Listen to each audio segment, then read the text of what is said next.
All right, she's a peeing. It's a long process to drain that tank. Hi, I'm Matt, and this is Procrastination Garage. It's Monday morning around 9 a.m. and you can see, it's fall. Leaves are starting to come down. Still a lot of green in the trees. It's been a very mild fall so far, and that's really worked to our advantage. But this week we've got to step up our game, get everything winterized because cold temperatures are due by the end of the week. We'll be dropping down below freezing, so there's going to be a risk of pipes breaking and stuff. So what we're concentrating on today, the two rental properties, the irrigation systems at each need to be winterized. One of them needs to be completely blown out with air. The other one is mostly gravity drain, but it's got a couple areas that need to be blown out. So that's what we're going to do, is prep for that and then head over to one of the rentals and get to work.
On our way to the first rental.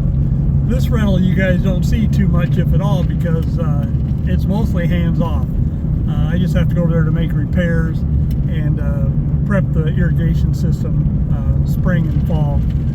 They do all their own mowing over there, and the house is in really good shape, so it usually doesn't need much. So let's get there. We're here. Nice looking place, right?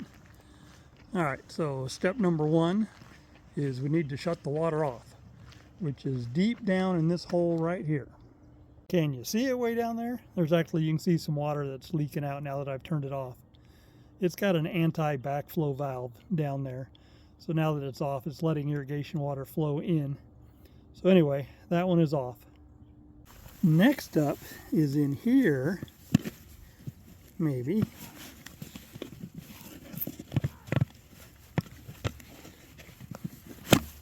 Okay.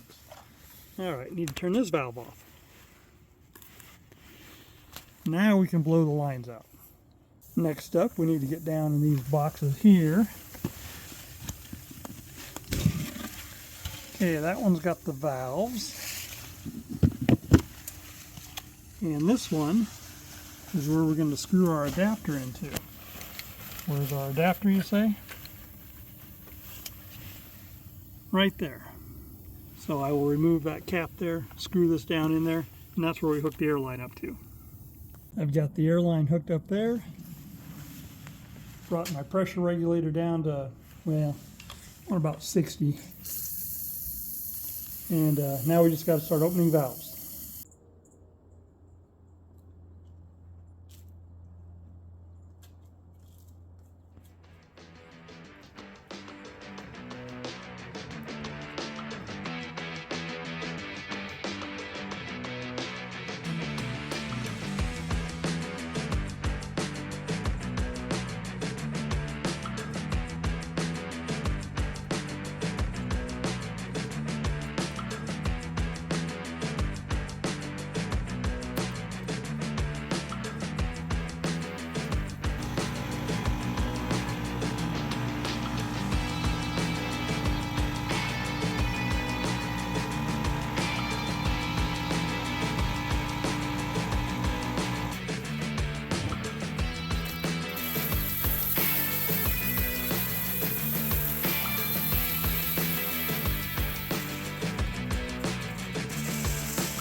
While I'm working on the back, I've gone ahead and put some styrofoam peanuts down in here for insulation, and I'm getting ready to put the covers back on, and then we're done with the front yard.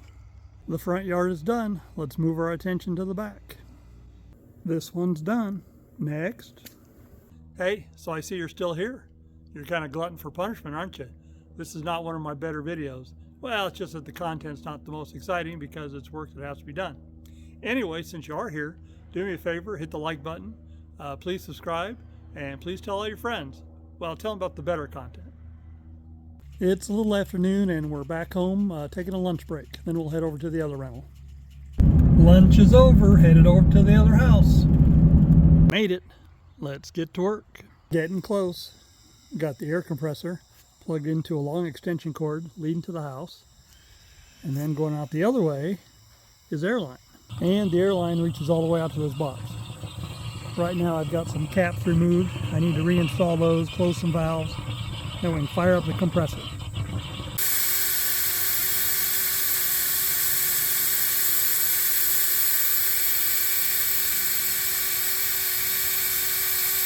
One of the last things I have to do is go around and check. Every sprinkler has its own shutoff valve. And the reason for that is because we're limited on the amount of irrigation water we can run at one time. So we run 1 or 2 sprinklers at a time. Anyway, I have to make sure all these ball valves are open, because if it's closed and any water is in it, it will freeze, and then they're like $15 a piece to replace them. And I've probably got about 25 of them in the yard total, maybe 30. All right, I'm all done. Can you tell? Probably not. The last thing I did, the hardest thing I did, where these valves are right here. There's some little drain plugs that have to be removed, and they are small and they're buried down in the dirt every year. I've got to redo this, but not yet. You know, because procrastination, we can't rush into these things. Let's go home. Back home and work is done for the day. So what's on the agenda for tomorrow? We're still winterizing.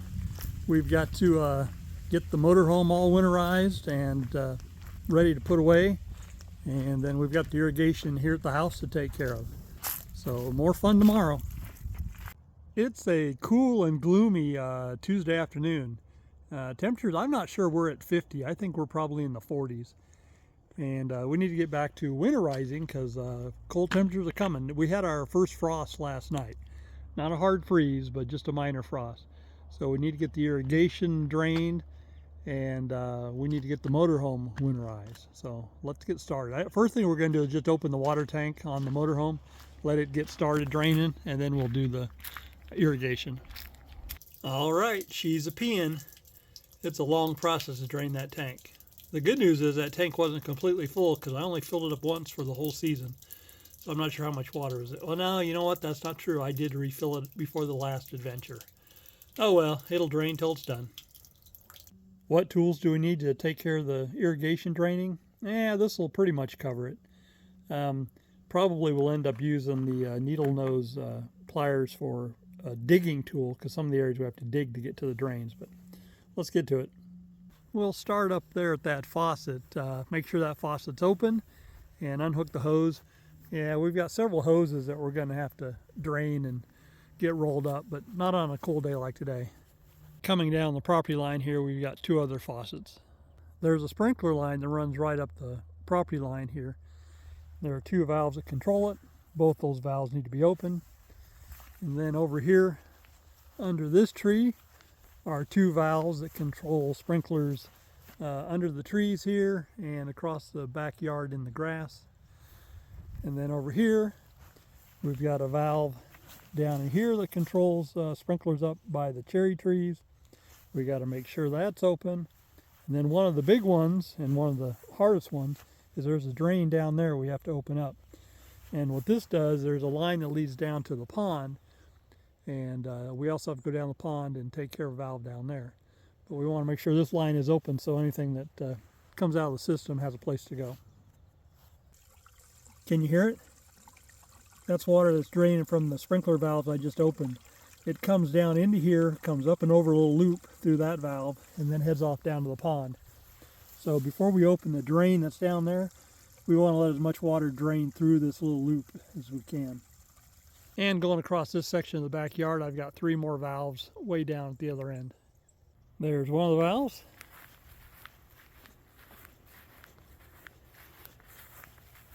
There's one. And one down in there. Since there's kind of a low spot where this valve is, I actually installed a drain right down here, so we need to remove that. And as you can see, that one is now open. With the irrigation water off, you can see the pond levels dropping. You can see the high water mark there on the island. And it'll continue to drain down until it dries up. I didn't get it on video, but as I was walking down this way, there were probably 15 to 20 ducks that all flew away. They're not going to have a place to hang out for much longer anyway. So there's another big pond that's only like a quarter mile from here, and that one has water year round, unlike mine. In addition to one faucet, we need to make sure is open and hose is unhooked. The valve down there, I know that one's open, but what we need to do with this piece of PVC pipe here is rotate it. I guess I'll need 2 hands. I need to rotate it so it's facing down. It's now rotated down. The reason I have it rotated up in the summertime is just because it makes for a little bit of a waterfall. You can always hear the water splashing down here. I kind of like that. But I need to drain it down in the winter, or turn it down in the wintertime so everything drains out of it. These hoses are disconnected and that faucet is open. More hoses I have to take care of, and a couple of sprinklers that I'll have to do something with here pretty quick, but for now we'll move on. Coming up in the yard, there's a few hidden valves you got to find. It makes, walk right past it, right there. There it is, down in there. Anyway, that one's open. I can put the cap back on it now. And 2 right in here. 1 here by the rocks, and 1 tucked over here by the corner of the garage. The incoming water from the irrigation district actually comes underneath that orchard over there. Then it comes through our yard, about where the Mazda and the van are, underground, right here, and then you can see the white pipe there. Well, that drops down in there, so I've got a valve installed down here. Actually, it's a drain plug. Need to remove that, and then back inside of here, you can see there's a drain in there. And then also there's another, it's a boat plug hidden back in there. Although I'm not sure I need to do that anymore. So down there, I need to reach down in there. And I think it's actually a boat plug down in there too. I'll get it out and show you. Yep, it was a boat plug, a boat drain plug. And I had to do a little bit of excavating first. So the water comes up through that pipe up there and dumps into this container here, this holding tank. And then from there, this is the water that goes down to the neighbor, so we need to make sure those valves are both open. There's that drain there, the boat plug down in there. And the reason I say I don't need to do that one anymore is because now I've got a drain out there, so any water that used to accumulate in this section of pipe can now flow back through there. And then I've got a drained open there, or plugged open there. Make sure that valve's open, and that valve is open over there. 3 more valves to open, and make sure no hoses are hooked up. To make sure there's no water in the pump, I usually go ahead and run it for a few seconds. Let it fling out any water that's in there. Should be fine. This year I'm going to go a step further though, because I noticed I was having a leak, and I think it was leaking right in this area here. So what I'm going to do is I'm going to go ahead and take the pump assembly all the way out. Probably just store it in the shop this year, get it resealed. But in order to do that, we're going to disconnect it from the electrical up here.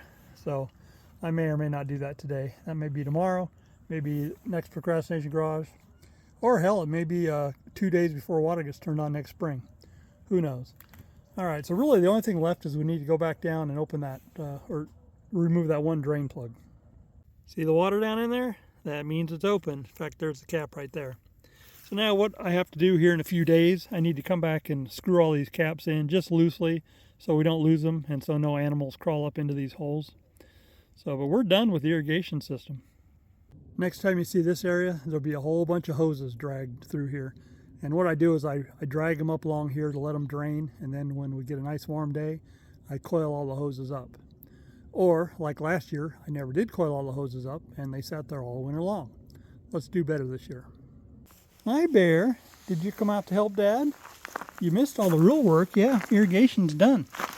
But we got to get to work on the motorhome. But let's go pick up a few hoses first, okay? See that? All the hoses laid out? Guess how many there are? 14.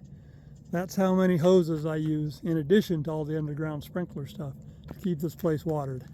Seems a bit excessive, doesn't it? At least you didn't have to follow me around while I was doing it, because it took me about an hour. So let's get on to the motorhome. Well, the motorhome's still draining water, and it's going to be for a while. So another thing I wanted to do while I was winterizing this is I wanted to go through the motorhome and basically poke in every little cubby and pull a bunch of stuff out of here that I've been carrying around for years that doesn't need to be in here. And also I'm missing a couple things, like I'm missing my tablet. I think it's in the motorhome somewhere. And believe it or not, I've been missing a set of keys for this motorhome for probably 15 years now. Nah, maybe not 15, probably 12 years. So I think they're in the motorhome somewhere, and I'm surprised I haven't come across them. But I don't think I've pulled everything out of every spot and checked. So I'm going to do that. I'm probably not going to share that with you, but I'll show you what I don't put back. How's that? It's about 4:30 p.m. Tuesday still. Starting to rain. See the raindrops on the motorhome. So we're done working out here. The water is still draining out of the tank, so I wasn't ready to blow it out yet anyway. I was working on the inside, straightening stuff up, looking for keys. I did find my tablet, which I knew was in here. It was just up on the front bunk, but it had gotten hidden underneath some stuff. Still haven't come across the keys. Probably won't, but I'm going to tear the thing from stem to stern just to make sure. It's Wednesday morning, and the drain valve was open all night, so all the water is out of the tank. I say all the water's out. It's not actually all out. What we're going to do is we're going to drive down to the post office in the motorhome. I've got to mail a package, and that should finish draining it. The change in elevation, the nose being up and down and side to side, so that'll be good for it. So there is the current view of the inside of the motorhome. It's pretty trashed. As I said, yesterday I was working on it, and then it started to rain, so I just tossed everything, and I'm not going to put anything away until we get back. So that's later today. We'll get this all cleaned up. Not really the best day to be driving the motorhome down our road. It's kind of a muddy mess because it did rain all last night. We'll just add that to the list of things that need to be done at some point as a bath.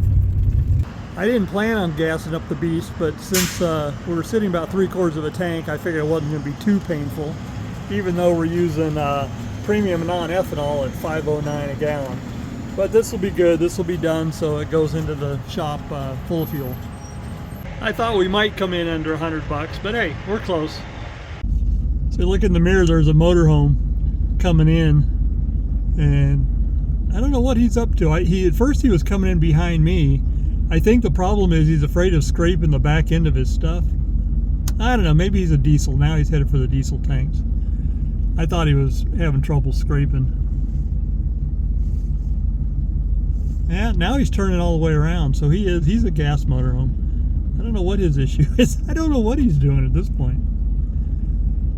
It's kind of like the boat launch, you know. It's fun to watch others and see what they're up to.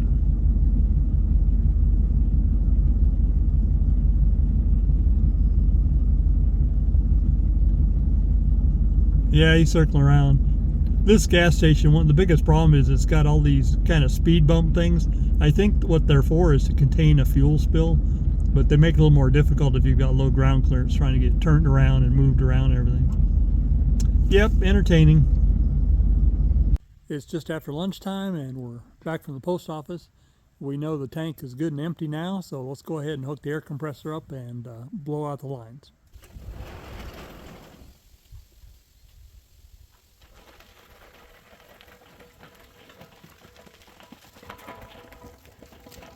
Before we get too far along, I need to drain the hot water heater. Should have done that yesterday. Need to pull that right there, the anode, that'll let it drain out.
right, the hot water heater is all done.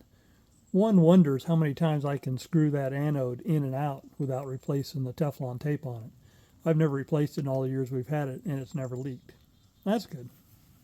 Next up over here at the water connection, we need to unscrew this little protective cap I keep on here and replace it with another adapter I've made. And just screw that in there. I will tighten that down, hook the air compressor up to it, got pressure reduced to about 50 psi, and make sure all the valves on the inside are closed. I've already done that, so as soon as I hook up, it'll pressurize. Hear it? All right, back inside. Something I should have done and didn't. I have a bypass for the hot water heater right there, and I've never used it. I always forget I have it.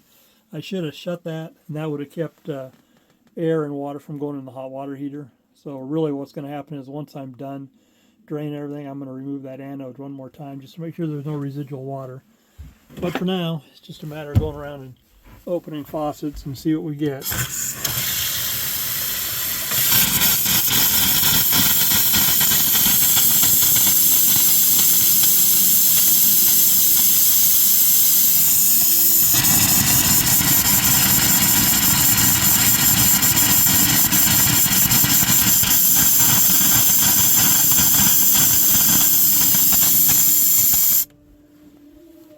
So I'm basically just going to go around all the faucets and just keep cycling them until I'm getting nothing but air. Last couple things we need to do. I've got these two valves here that are down underneath the oven. They need to be open. This is a drain line for the water coming in the kitchen sink. And then we need to put some RV antifreeze down all the P-traps. And then the winterizing part of it is done. How much RV antifreeze? Yeah, about that much. All right, I changed my mind. After looking at how big the P-trap is on the kitchen sink, I decided to fill it up a little further. So I've got to do this to the kitchen, the shower, and the sink in the bathroom. And now I need to open the gray water up one more time to see what's in there. Yep, about that. There's just a hint of pink in it, and that's good. That means that's some antifreeze getting through.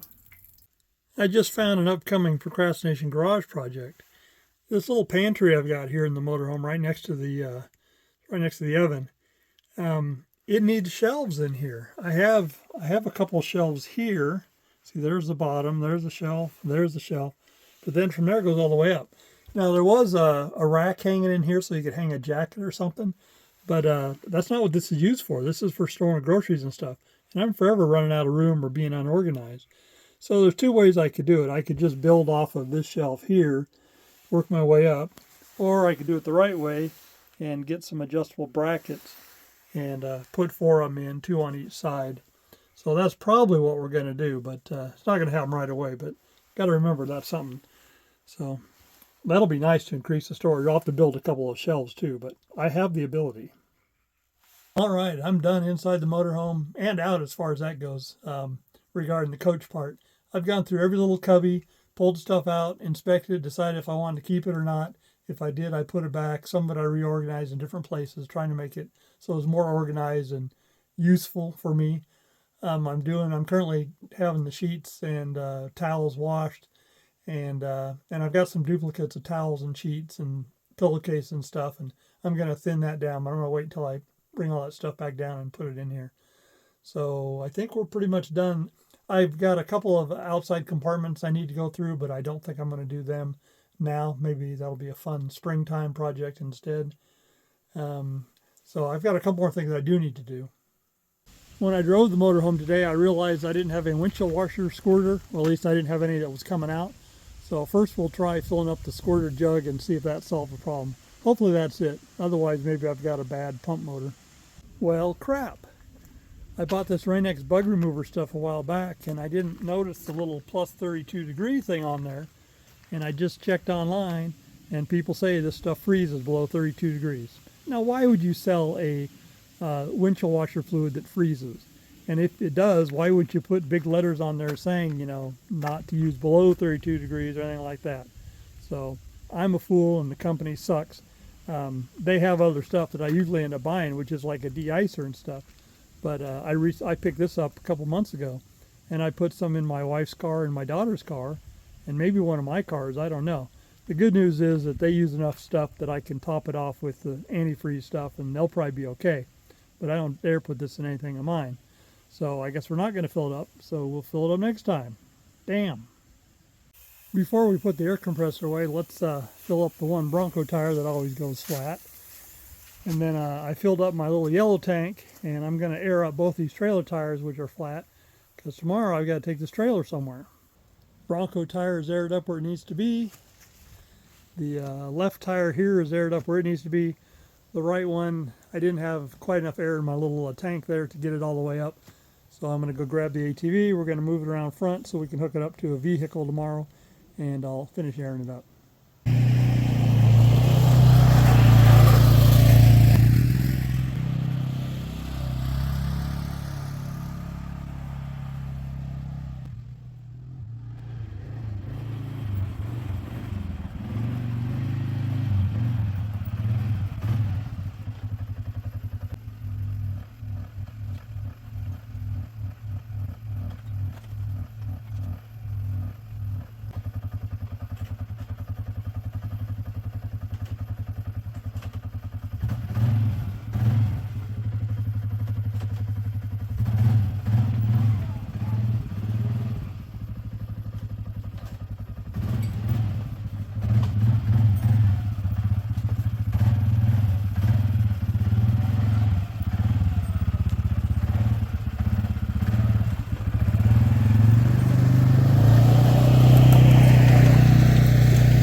It's a chilly Thursday morning, about 9:30 or so, and I bet you can't believe that this is last week's video and I'm still working on it. But you know what? I will have it uploaded sometime today before midnight, so I guess that's something. Anyway, the trailer that we dug out yesterday, we need to haul that over to one of the rentals. The first one we were at earlier in this video where we blew out all the lines. I need to take it over and drop it off because the renter over there is going to do some trimming of the shrubs out front, and I told him I'd give him a trailer that he could fill up and I'd bring all the stuff over here and burn it. So anyway, we need to haul that over there and drop it off for him.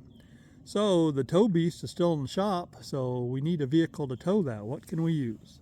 I bet your first guess wasn't Tow Beast Jr., was it? Well, let's do it. The trailer's all hooked up. That's easy enough.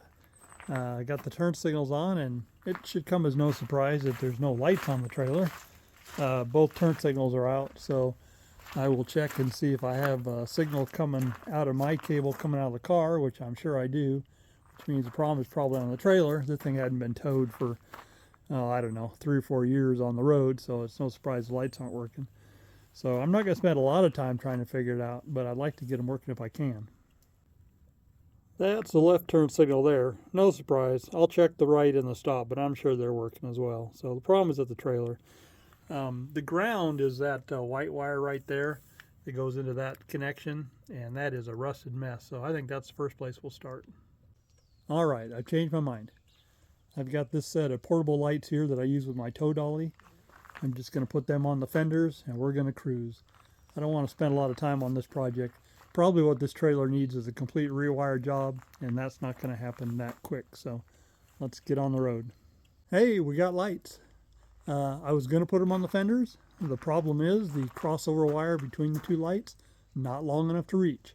That's been a problem in the past. I need to extend those wires. I'll do that one of these days. And also, to make it look like we're legal, I threw a license plate on it. Then I pulled off the snowmobile trailer over there. Is it legal? No. Do I care? No. If you're a Washington State cop, nah, as far as you're concerned, I never put this on the road. There's no video proof of that.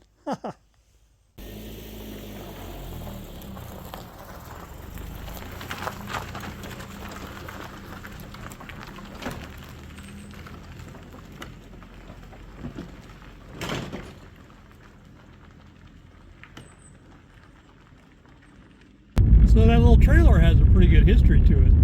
My brother first bought it more than 20 years ago, and he was using it to haul his camping gear. He and his family went on a Montana adventure, and they were towing it behind a little Subaru, I think. So years later, he sold it to my dad. Dad just used it as a yard trailer, hauling grass clippings and leaves and stuff around. Then when we moved to the area, I needed a trailer to haul my mower back and forth to the rental property, and at the time I had a smaller mower that would fit. So that's what I did. Well, then I got a bigger mower and a bigger trailer, and so the trailer then kind of became a yard cart for me. Then several years ago, when gas prices first went up in our area, approaching $5 a gallon, I decided to set up the Copper Toad as a mini tow beast so I could tow the trailer and haul my KLR 650 when I went to the cabin and other places. So I set it up to do that. Of course, the KLR has been broke for several years, and the trailer just reverted back to a yard cart, so it hasn't really been on the road. I thought about putting that trailer back on the road because it'd be nice to have a small trailer like that I could tow behind the Copper Toad. That being said, at this point, that one's pretty far gone. I think it's just better as a yard trailer and not have to worry about it. You know, just go to Harbor Freight and buy a new one. You know, what are they? $600, $700, and then build it up from scratch. Maybe we'll do that someday. But for now, it's a good yard cart. And I'd like to get up the cabin and use it up there a little bit too. Same thing as a yard cart. You know, all the branches I cut in the last video. All right, let's get home. Can you see the hills over there? That's snow. That brings the snow level down to about 1,500 feet or so. Since this episode is about winterizing, let's get the patio reconfigured for winter, and then we'll wrap this video up. So it just needs to be cleaned up so we can basically park two cars underneath here. My wife parks her car kind of in that little bay there, and then I back into this bay here, and that keeps us out of the weather a little bit. So let's get to work.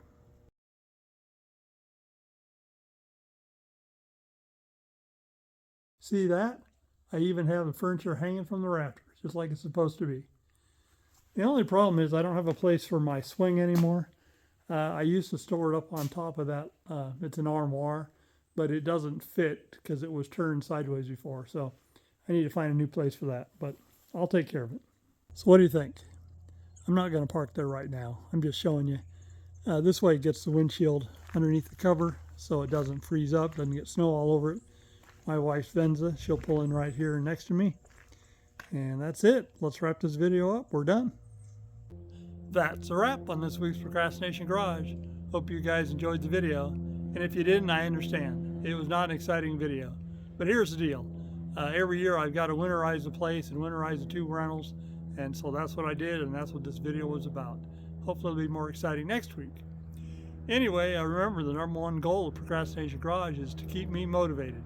To keep me working down in the shop, out in the yard, over at the rentals, playing up in the mountains, just doing something so I'm not sitting around watching YouTube and TikTok videos all day. Down in the comments, why don't you tell me about the projects you're working on, or better yet, tell me about the things you're procrastinating about. Remember, this is Procrastination Garage. My name is Matt, and we'll see you next week. Bye.